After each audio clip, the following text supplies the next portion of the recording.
بہت غرور ہے دریا کو اپنے ہونے پر، جو میری پیاس سے الجھے تو دھجیاں اڑ جائیں۔ راحت اندوری اب ہمارے درمیان نہیں رہے۔ ان کا جانا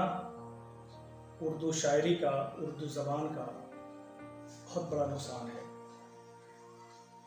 اردو شاعری کی ایک بڑی طویل تاریخ رہی ہے، لیکن راحت اندوری نے جس طرح سے اردو زبان کو، اردو شاعری کو غیر اردو دا طبقے میں پھیلایا، وہ کسی اور نے نہیں کیا۔ ان کی زبان، ان کا لہجہ، ان کا انداز ایسا تھا کہ ہر طبقے کا آدمی جو ذرا سی بھی شدھ بدھ رکھتا ہے شاعری سے یا زبان سے، وہ اس سے محظوظ ہوتا تھا۔ قلندر صفت انسان اور شعر پڑھنے کا اپنا انداز، آپ پوری اس زمانے کی سینسیبلٹی کو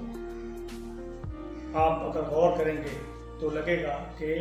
عصری حیثیت کو جس طرح راحت اندوری نے، وہ چاہے سیاسی سماجی مسائل ہو یا انسانی جذبات سے جو اس زمانے میں کھلواڑ کیا جا رہا ہے، اس کو جس طرح راحت اندوری نے پیش کیا، وہ اس کی مثال کہیں اور نہیں نظر آتی۔ میں ایک شعر میں پڑھ کے سنانا چاہتا ہوں کہ لگے گی آگ تو آئیں گے گھر کئی زد میں، یہاں پہ پھر صرف ہمارا مکان تھوڑی ہے۔ لگے گی آگ تو آئیں گے گھر کئی زد میں، یہاں پہ صرف ہمارا مکان تھوڑی ہے۔ اب اس میں جو اشارہ ہے آپ سمجھ جائیں گے کہ کس طرح کنٹمپریری سینسیبلٹی کو، عصری حیثیت کو، اور جو سماج میں ناسور ہے، جو زخم بن رہے ہیں، ان کو کریدنے کی کوشش کی ہے۔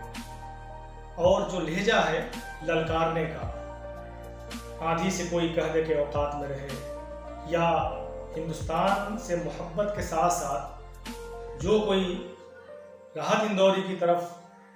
آنکھ اٹھا کے دیکھتا ہے، اس کو راحت اندوری اس طرح للکارتا ہے کہ کسی کے باپ کا ہندوستان تھوڑی ہے۔ اب یہ لہجہ، یہ انداز، یہ باحوصلہ لہجہ کہیں اور نظر نہیں آتا، کسی اور کی شاعری میں نظر نہیں آتا۔ یہ راحت اندوری کی جو آواز تھی، وہ آنکھوں میں، سیاست کی آنکھوں میں آنکھیں ڈال کر بات کرنے کا انداز تھا، اور بہت آسانی سے اور بہت مردانگی کے ساتھ اپنی باتوں کو بڑے بڑے لوگوں کے سامنے بھی، بڑے بڑے مشاعرے میں وہ رکھ دیتے تھے اور ہنستے ہوئے اس پر قہقہہ لگاتے تھے۔ یہ دور ہے بہت زیادہ استعارہ سازی کا دور نہیں ہے، علامتوں کا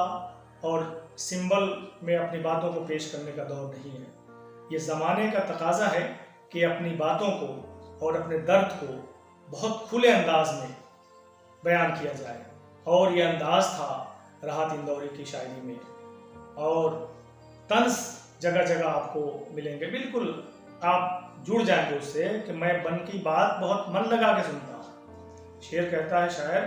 کہ میں من کی بات بہت من لگا کے سنتا ہوں، یہ تو نہیں ہے تیرا اشتہار بولتا ہے۔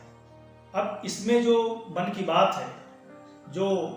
استعارے کی بات میں نے کہی، یہ بالکل نیا استعارہ ہے، اشارہ ہے، اور کوئی گاڑھی اور ثقیل کوئی لفظیات نہیں۔ تو یہ خاص انداز راحت اندوری کا تھا، اور اردو کو، اردو شاعری کو گلی کوچوں سے لے کر دنیا کے اور خلیجی ممالک کے جتنے حصے ہو سکتے ہیں، جہاں جہاں شاعری سنی اور پڑھی جاتی ہے، جہاں جہاں مشاعرے ہوتے ہیں، راحت اندوری نے اردو زبان کو، اردو شاعری کو بہت اچھے انداز میں اور تمام تر سیاسی و سماجی مسائل کو پیش کرتے ہوئے وہاں تک پہنچانے کی کوشش کی۔ اور میں سمجھتا ہوں کہ یہ انداز جو ہے کسی اور کو میسر نہیں ہوا۔ مشاعروں میں بہت سے لوگوں نے، بہت سے شاعروں نے بعد میں راحت اندوری کو کاپی کرنے کی کوشش کی، لیکن کوئی دوسرا راحت اندوری نہیں بن سکا، اور میرا اپنا ماننا ہے کہ راحت اندوری کوئی دوسرا بن بھی نہیں سکے گا۔ انہی چند باتوں کے ساتھ میں راحت اندوری کے حوالے سے اپنا درد اور ایک طرح سے کہنا چاہیے کہ تعزیت پیش کرتا ہوں، اور ساتھ ساتھ یہ امید کرتا ہوں کہ آئندہ کی جو نسل ہوگی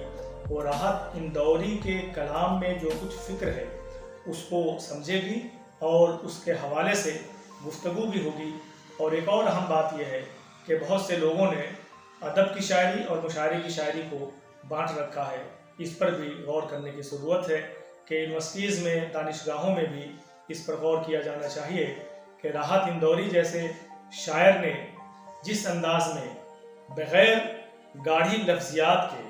ثقیل لفظیات کے جو شاعری پیش کی ہے، جو ان کی فکریات ہے، سیاسی سماجی مسائل کو جس انداز میں انہوں نے پیش کیا ہے، کیا وہ اس لائق نہیں ہے کہ ان پر گفتگو ہو، ان پر ایم فل اور پی ایچ ڈی کی ڈگریاں